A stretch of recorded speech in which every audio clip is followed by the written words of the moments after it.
Welcome to South Bronx Talks, where every week we speak to a guest who can share their perspective on the word today. I'm your host, Javi Lopez from South Bronx United, Boys U17, and today's guest is Sean Johnson.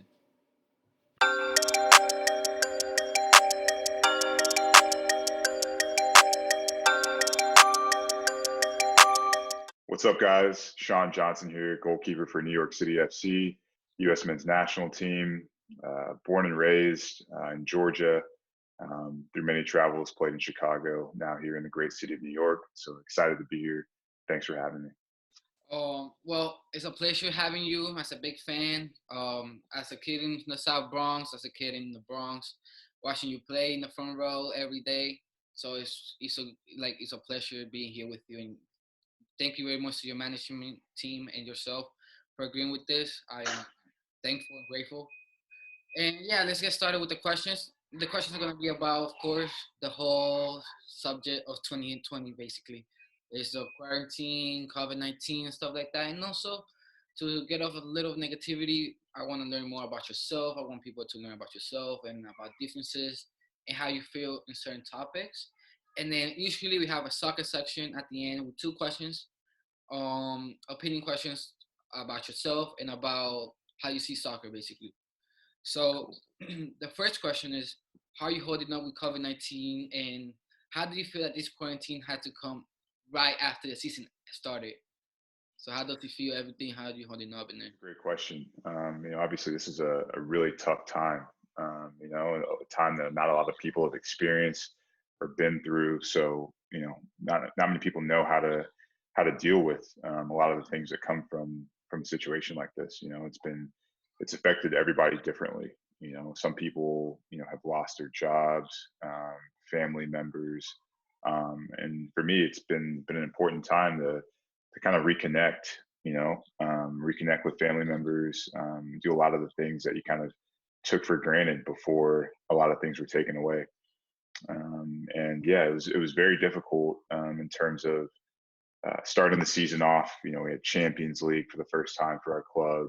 Started off played two league matches. We were getting ready to play our first home game, and then go down to Mexico and play our second Micro Champions League. And all of a sudden, we got word that our game was canceled against Dallas on the weekend. Was our first game, and then it was canceled indefinitely, and then 1 month turned into two. So it was very difficult to deal with. And just getting through it now. There's been weeks that have been harder than others, but just staying positive and keeping a positive mindset through it all has probably been the best thing that I could do. Yeah, I mean, as a soccer player as well, like just starting my season, like we're starting April 5th. I think that's a Sunday. Yeah, like it's tough because like we have big hopes in the whole preseason. Like, man, we could do this, we could do that. We believe in ourselves, and then out of nowhere, just everything shuts down. Like I don't know where literally because it came where the Utah Jazz in the basketball and the NBA, two players got infected, and then literally the whole U.S. just collapsed for like 2 days and it stopped everything. So like it came fast, it came really fast, and like I said in a few episodes before, like in that last practice session before the tension, and then we just had to like have fun. Hmm. Like it was a great experience because this is one once in a lifetime, hopefully. And like having this experience coming in, we could teach our grandchildrens, our childrens, and just in case it happens in the next generation, they could be sort of prepared. So that's how I see Yeah, it. I see it positive. Hopefully, for like sure. yeah, I think for sure. Hopefully we go through. Like us being this generation and surviving through this. Hopefully we go through the worst of it now, so that other people and our family members that are going to follow in the future, hopefully with kids and grandchildren, don't have to go through this. And if it does happen again, we can share our experiences with them and help them through it as well. Because like you said, that last session where you guys are having fun, it's something that you take for granted every single day. You go out to training and you go and you're seeing your teammates and you're having fun, but as soon as that's taken away, then it's a different reality for a lot of guys. what is your trajectory to be a professional player that you are? Um, I've known you like I think 3 months before you came into NYCFC. You played for Chicago Fire. Um, and how did the big change from Chicago to NYCFC was, and how even you came up to be a soccer player? Yeah, so I'll just start off with how I became a soccer player in general. Both of my parents were from Jamaica, so I used to watch my dad play the Caribbean League every Sunday, and that was a really cool thing for me as a kid to go out and experience the culture. So there's always music playing, there's always laughter and good vibes, and just a really good atmosphere surrounding the sport. And I think when you talk about soccer and how a lot of people get excited or brought into the game, it's that excitement, whether it's the culture surrounding it, whether it's the actual game itself. But a lot of those things go into a kid falling in love with the game, and that was me. And then just growing up, my parents have always supported me. Played club soccer in Georgia growing up, and finally made it to college. And then the realization that I could play professional soccer, it always been a dream, but not something that was at the forefront of my mind. I was going to school for education and playing soccer, and I wanted to make sure first and foremost that I focused and did what I needed to education wise, because that was a big component for my parents growing up. I always had to make sure that my grades were okay in school and that I was always on the right path.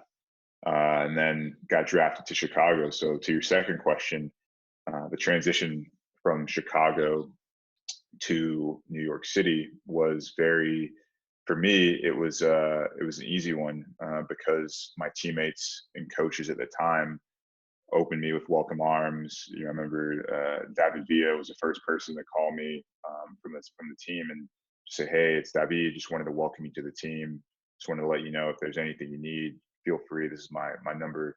Just hit me up." And it's a small gesture, but coming from a world superstar, somebody that I watched growing up, it was huge for me. And then the coaching staff. I've been with my goalkeeper coach ever since that I stepped foot in this club. We've been together for 4 years now, and he's been tremendous. He's been a big help helping me adjust. And this club is massive. It's City Football Group, Manchester City, New York City FC. We're a big club, and the expectations are very high. But I wanted to be an environment that was challenging, that had a family first type atmosphere, and that was a winning culture. And I think that's all those things were important to me, and all of those things have been cornerstones of why so many people love playing for this club, and why this is one of the elite and premier clubs in Major League Soccer. Well, I agree with the winning part. Um, but two questions came up with that conversation you gave us. So the first one. So you play with you play with Joe Pirlo and David Villa, if I'm corrected. Correct. How does it feel playing with superstar talent who won Champions League, who won World Cup, who play with the extraordinary players? And as a goalkeeper, how do you seek for advice? Because basically, they midfielders and strikers. They don't do the things that you do. How you seek for advice to them as a goalkeeper? Yeah, that's a good question as well. So when I first came in, Andrea and David, it's kind of being in the same locker room as them. You're kind of starstruck at first. You're like, wow, these guys have done a lot. These guys have won World Cups. And now you're coming into a situation where these guys are your teammates. But quickly you realize that they're just as hungry and ambitious as you to win games and to be successful, and they want to help. Those guys wanted to help out and make sure that every teammate was ready, no matter what. Both those guys gave everything, and so you can look at those guys and say, wow, guys of this caliber that have done so much in their career are willing to sacrifice as much as they do, and it just set the groundwork, and it set the tone for everybody else to make sure that we are always doing you know what was necessary and more to be successful as a club. And I think that was very, very important. And even though our positions are different, I see, or they see my position in a different light. I see their position in a different light. So David could talk to me about, what a striker sees in a certain situation, you know. So like Oh, it was pretty cool, right? So like from a striker yeah. standpoint, what he looks for in a goalkeeper, he could share that with me, and I could share with him. Obviously, he's played at a high level, but if we're in training, I could say I could just have a laugh with him after a training session about maybe a shot he took or a goal he scored. Yeah, But those definitely. are all experiences that you can share with guys. Yeah, well, I was not thinking about that type of advice that you were talking about, but I was Mhm. thinking about more like mental advices because Okay. like as we both know, like Andrea Pirlo and Javi Villa has two different personalities. Andrea Pirlo, well, I see as a fan, not as a you know him better, so you probably could correct me with this. But he's more like a calm player. He's more like a calm, and David Villa is more like an intense player. He's hungry. He shows it, even though Andrea Pirlo is hungry too, but he shows it in a different way. So I was thinking like different advices like mentally, but now that you say like striker and goalie advices like that, like that's pretty smart because as a defender I could give advices to my strikers, you know, and Right. like that's a pretty good way to think about it. So the second question that came up with that question, you said that your parents were Jamaican, right? Summers United focuses on immigration to help out uh so players and students, athletes, families to seek a home to feel safe. How does it feel to have a transition from a culture of Jamaica, then move to Atlanta, then you was born, and then now you have this two families from Jamaica and United States. How does it feel to have not that pressure, but that mentality that you have to make them proud? Like, how is it? Like, how does it feel? Like, how? Yeah. So first and foremost, I think I'm proud of who I am, proud of my background. I was born in the United States. I was born in Georgia. My parents were born in Jamaica, but my whole family is Jamaican. I was the first generation here in the United States, so my Jamaican heritage is a really proud part of who I am, and I'm proud to say that I embrace that. I embrace that culture, and growing up in a diverse household, the standards were always very high.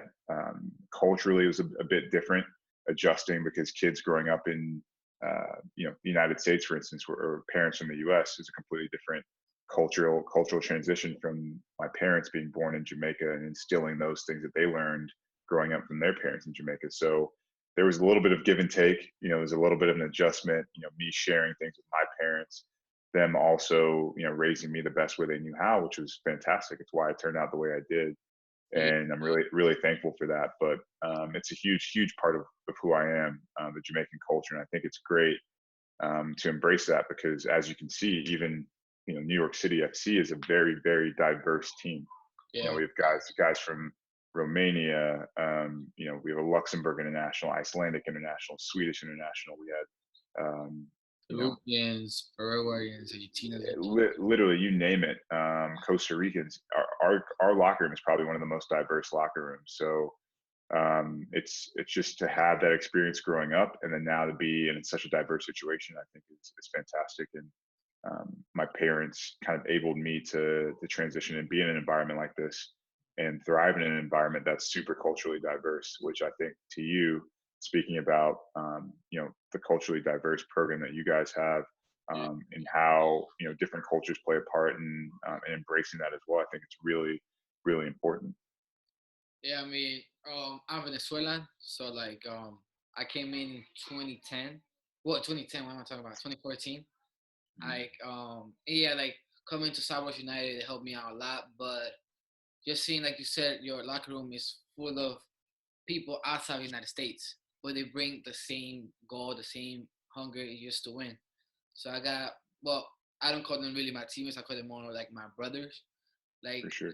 they're Mexicans, Ecuadorians, Africans, and man, I love them because like I've learned a lot, and bringing this knowledge to the future is so like amazing. And yeah, like culturally, and this is like the best team in my opinion because you learn more than you expect to learn. And even when you think you're not learning, you're still learning. And like it's amazing. It's amazing. So for the third question, I hope, I hope and wish you still got 5 to 10 years in you. But what what is your plans when you retire? Like what is some things if you could tell us? If not, it's okay. What are some things that you want to do after you retire, in as a soccer player retire, and as a person? Yeah, so that's a huge question that's always posed to athletes, especially as they get older. I've been somebody who's been fortunate to have a lot of knowledgeable people and a lot of good people around me in terms of resources and being able to ask questions, job shadowing quite a bit to figure out what I want to do next. I haven't fully figured out exactly what I want to do next. I think that's the beauty of the journey and the process. But one thing for me that I know in terms of soccer, after I'm done, I never know whether it's commentating or not too sure if I want to be a coach. But you never rule that stuff out. That may change when I have a kid of my own one day that I'm raising. The joy of playing with them and teaching them the game might give me a passion for coaching. So you never know from a soccer standpoint, but from a personal standpoint, things that I want to do is the things that I don't get to do while playing, and maybe that's getting to spend a lot more time with friends and family in terms of like doing the things that I can't do, like maybe like some weddings that I've missed, some family reunions potentially that I've missed. There's a lot of sacrifices you make as a professional soccer player, and a lot of it has to do with your immediate family. And I want to give as much time to them, to others around me that have supported me up until this point. I want to give them all the time in the world when my job doesn't take away from what I can do in terms of the time that I have and the schedule that I have to do it. Yeah, definitely. Well, thank God I'm still 17. I mean, Yeah, you got time on your side. You 16, got so time I on your have like side. 22 You years. got plenty time. But, Yeah. but I mean, I've been really inspired by a lot of soccer players, but just like LeBron James is being like, well, that's not a soccer player. Wow, soccer and basketball players. It's athletes Um, in general. Yeah. so on the soccer side, like of course Cristiano Ronaldo, he opened a big hospital in Portugal. He opened many houses and stuff like that. And like I said in the beginning, I want to help the community a lot. Hmm. And for LeBron James, he opened a school, and I'm working of the few. I'm working with some people, my old teachers from elementary school who want to open their own school in Highbridge. So I'm also working with them as a student to like, because in the process you have to do like the students have to talk about how they want the school to be better.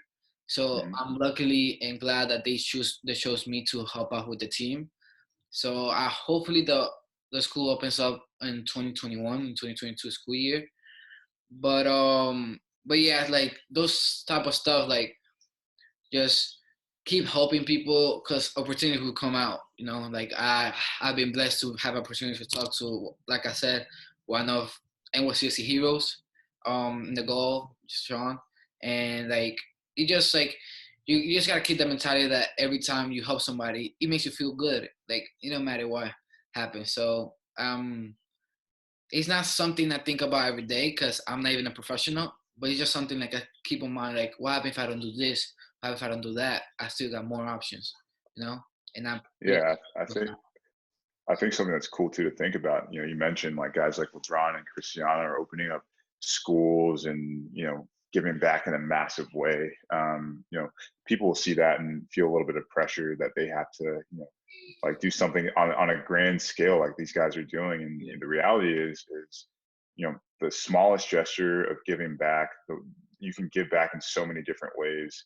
And just like you said, there's so many people who are going to find that through giving back, they find their purpose, or if you can help somebody else, it'll make you feel so much better. And there's plenty of ways to do that. So even if it's donating something small, if it's donating your time, doesn't have to be Yeah, money.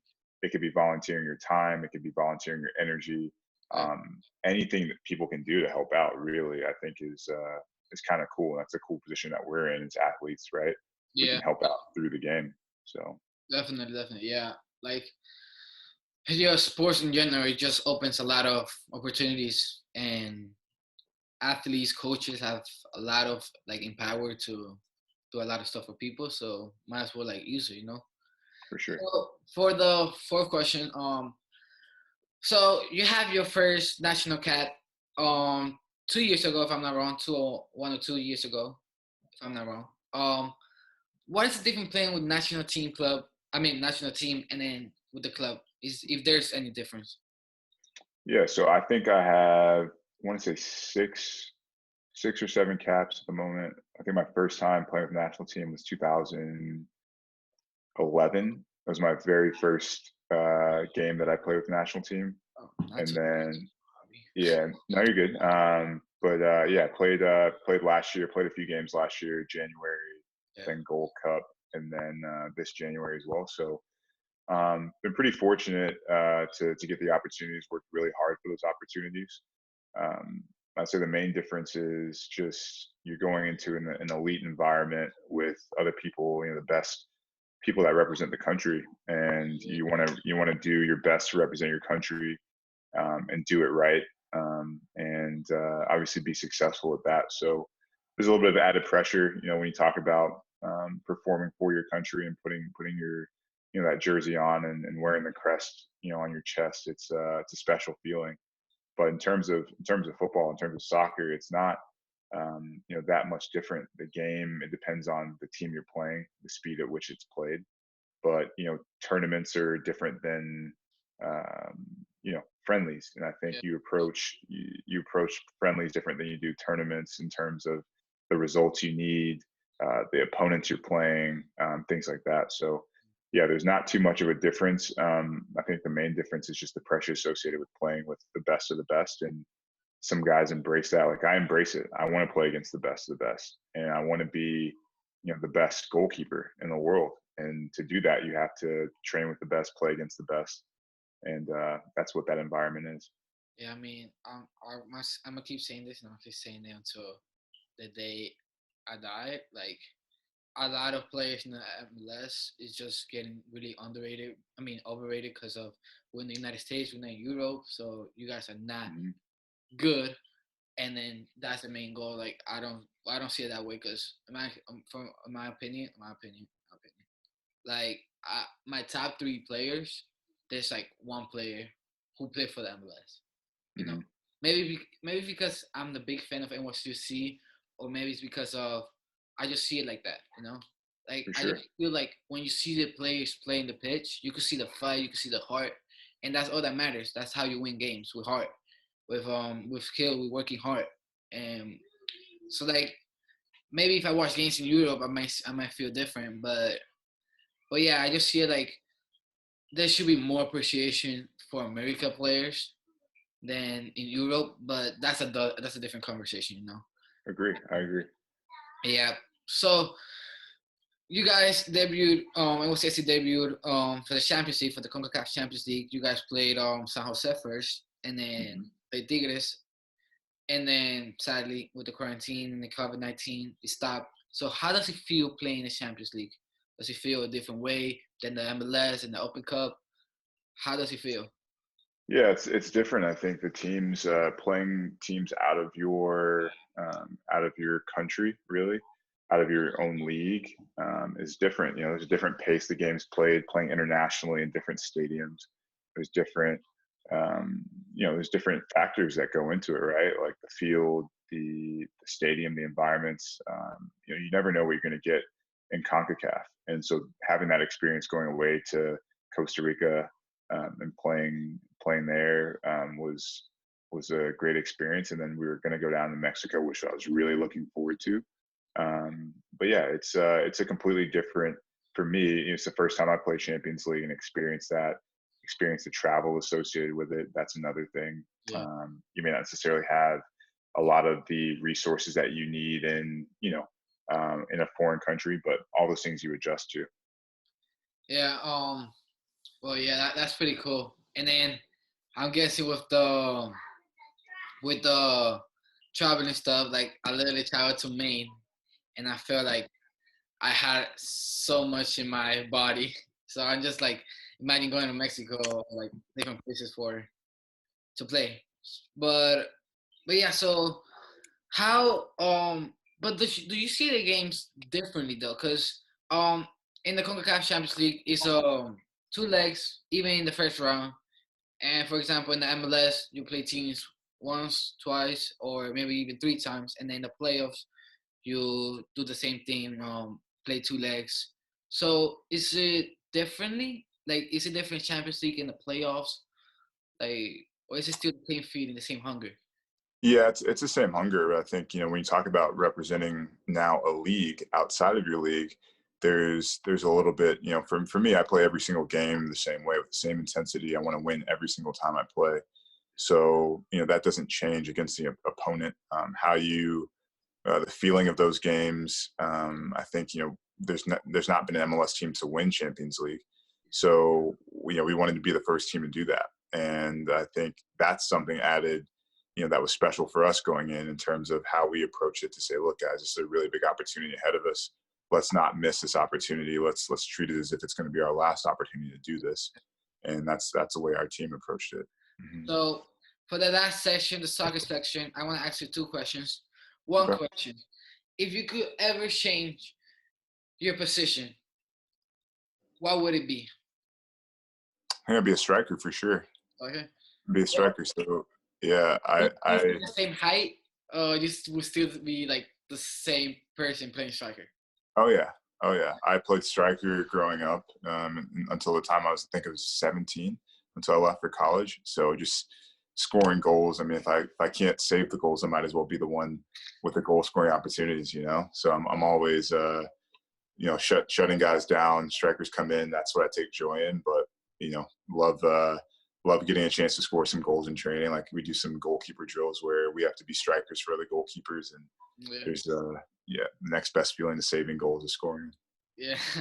So for the second question, if you could play for any team with one person, any team, could be Real Madrid, could be NYCFC, whoever team, which team would you choose, and what's one person you want to be coach like to coach you in that team? Yeah, there's been a lot of great teams in the world, and I've been fortunate to have a lot of great coaches. I think my dream would be to play in a Champions League club eventually. Pep Guardiola is a fantastic coach. Jurgen Klopp, fantastic coach. So probably be, I would say Man City under Pep at the moment Yeah, would be amazing. Just the style of football they play. I think it's, even though Liverpool maybe had a really successful season, was a very very good team, yeah, and won a lot of games. I think Pep still plays the best football. So being a part of that would be a dream for sure. yeah, definitely. Well, I usually like to put my perspective as well, but I think I'll go with Real Madrid because that's my favorite team, and also because I'm a center back, a short center back, and Sergio Ramos is also not a very very tall center back, so playing center back alongside of him, with Zidane as a coach would be like a great experience to learn how to be a center back and not be as tall as Van Dijk or For sure. For that sure. stuff like that. But well, um, thank you for coming in. Thank you for the opportunity. I'm not. Thank you for your managed team and yourself for agreeing with this, and I hope you guys could go back to the pitch soon. Yeah, man, I'm happy you had me on. I'm happy for the opportunity to come on and share a little bit of my story. So thank you for giving me that opportunity and the platform.